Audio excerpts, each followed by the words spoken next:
Members of the school board and faculty, friends, and family, welcome to tonight's ceremonies. Please be respectful of tonight's graduates by silencing or turning off all cell phones. Graduation is not the end, it's the beginning. To all the individuals present today who encouraged us, pushed us, helped us, believed in us, and watched us grow, thank you and welcome to what is not an end, but a beginning. Welcome to Early High School's 2012 graduation ceremony. Two roads diverged in the wood, and I took the one less traveled by, and that has made all the difference. In the road not taken, Robert Frost shows his opposition to the follow the leader lifestyle of many, and reveals his decision to follow an alternative route. This style of living is one that I have come to know quite well over the years. As a child, I was easily influenced by the people with which I interacted, as is everyone.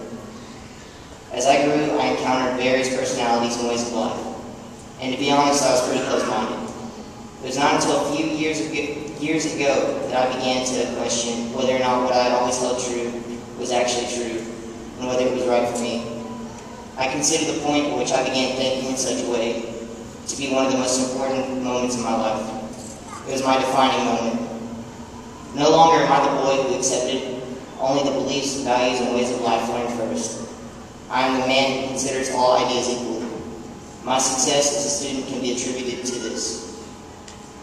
When it comes to my way of thinking, I realize that my mindset is the result of various personal circumstances that are definitely not available to everyone. My goal today is to allow you to sample such a mentality for yourself. Many people die holding every last belief that their parents held. But why? Why should you think the same way? What is wrong with a little self-exploration? Nothing. Nothing is wrong with questioning what you were taught. If you question and your views don't change, then your initial beliefs become stronger. If you question and your views do change, then you learn more about the world as well as yourself. With either outcome, you are benefited. Without questioning the norm, Isaac Newton would not have developed the laws of physics, Charles Darwin would not have explored the theory of evolution, and Martin Luther King would not have worked to gain equality for all races. The most important determinant of your principles are those who raise you. But parents and guardians can only teach so much. They direct you, guide you. But you are not your parents. They do not choose your destiny. You do. Right is right and wrong is wrong. But as for countless other areas of life, everything is not black and white. To be a person who considers all ideas equally, simply ask yourself, if I were born and raised in another region, would I believe what I do now? If your answer is no, you may want to reevaluate your views. Thank you.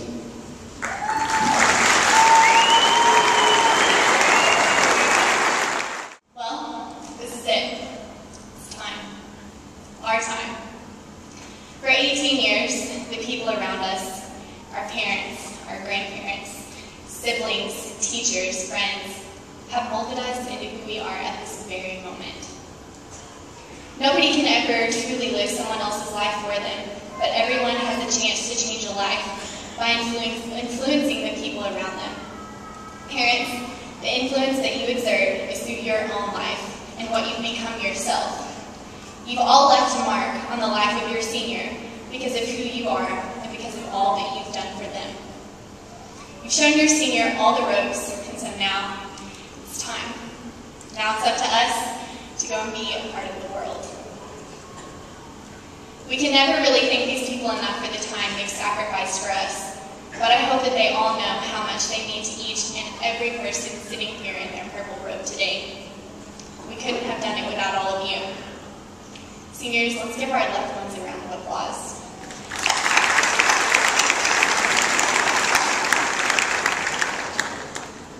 I'm told that it's my job to address the future, to challenge and inspire all of you to go and do something huge with your lives that makes everyone back home proud to know you.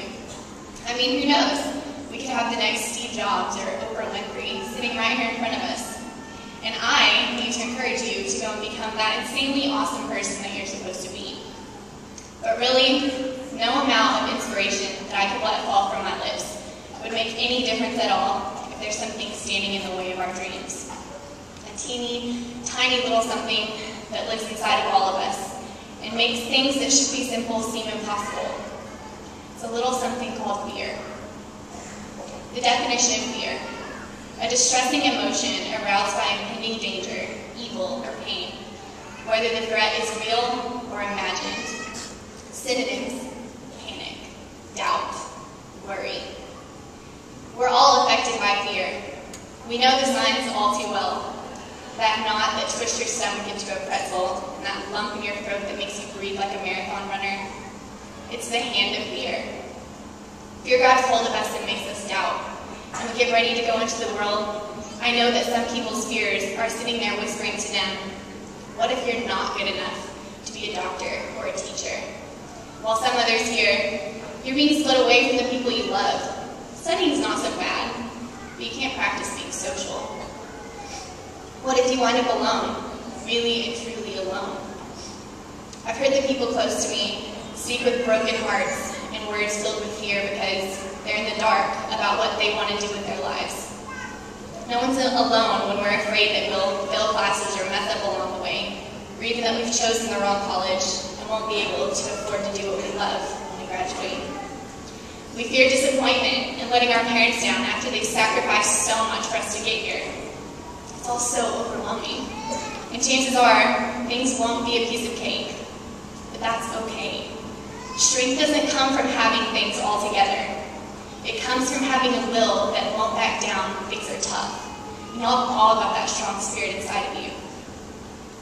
Strange things happen when we're faced with fear.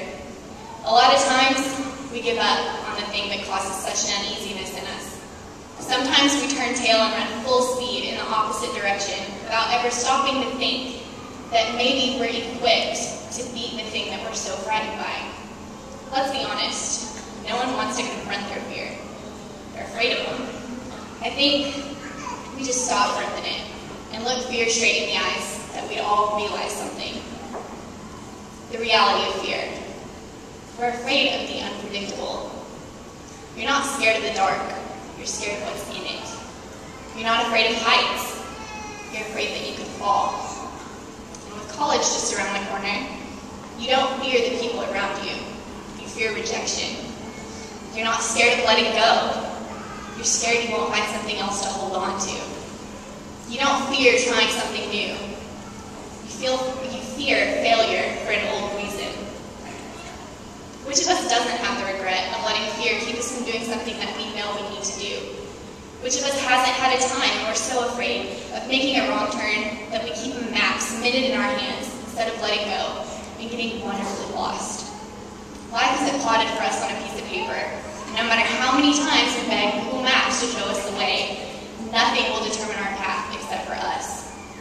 So many times we wad up our chances and toss them in the trash because new things are scary. Decisions are scary. Life is scary. But you know, I think the trick is to stop worrying so much and just enjoy life. We can't wish away our days waiting for easier ones ahead, because from what I've heard, it doesn't get much easier. We just learn to be stronger. We gain strength, courage, and confidence by every experience in which we really stop to look our fear in the face. We must stand strong and do the thing that we think we can't do. We have to show our fear who's lost. And so, class of 2012, as you go into your future, I want you to remember all the things that you've gone through these past 4 years. And I want you to never let fear stop you from becoming who you're supposed to be. Remember your strength. One of the worst things someone can do is settle for less than what they deserve. And you all deserve the very best, because anything less than that is simply not good enough for somebody like you. We've led the way at Early Now for a long time. We can't let ourselves fall apart now because fear starts to creep in. Always face your fears. Never let them stand in your way. 2 Timothy 1:7 reads, God gave us a spirit, not of fear, but of power and love and self-control. Fear will find its way into your life. It's guaranteed. But we can fight fear with a little bit of faith and a little courage. Fear will always be there to try to lead you astray, but never forget that courage will always be there too. For courage is the resistance of fear, the mastery of fear, not the absence of fear. So So never let fear's presence keep you from doing what you're meant to do. Good luck to everyone in the future, and I hope that God blesses you abundantly in everything that you do. Everyone, it's been a true honor to spend the last 13 years of my life with you. Close friends, can never tell you all how much you mean to me. Long live all the mountains that we've moved. I had the time of my life with you. I love you all, and I wish you the very best. Thank you. I proudly declare these students graduates of early high school.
Kaitlyn